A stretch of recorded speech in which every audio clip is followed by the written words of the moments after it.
Donc je suis agriculteur, j'exploite 160 hectares de pommes de terre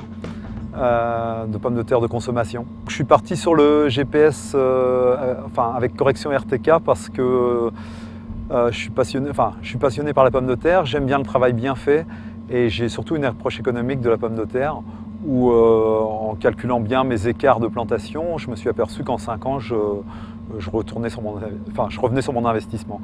En fait, je me guide à la plantation pour vraiment que mes lignes soient bien droites, pour ne pas avoir de décalage entre chaque planteuse de pommes de terre, ce qui me permet, lorsque je fais mes traitements, d'être vraiment au centimètre près lorsque je fais mes fongicides dans mes pommes de terre.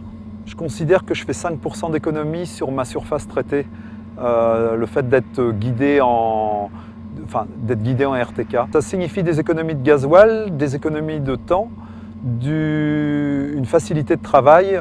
On peut se permettre de faire des journées plus longues parce qu'on est plus reposé, de bien s'appliquer sur le travail de l'outil parce que on n'a pas à s'occuper du volant.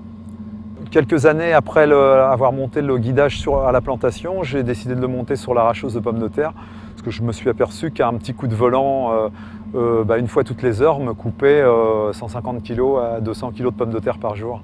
Et je trouvais ça dommage alors que j'avais l'équipement de ne pas l'installer sur l'arracheuse. J'étais déjà équipé d'un EasySteer et d'une console FMX 1000 qui ne me servaient pas à cette période-là de l'année, donc j'ai décidé de la monter sur l'arracheuse de pommes de terre.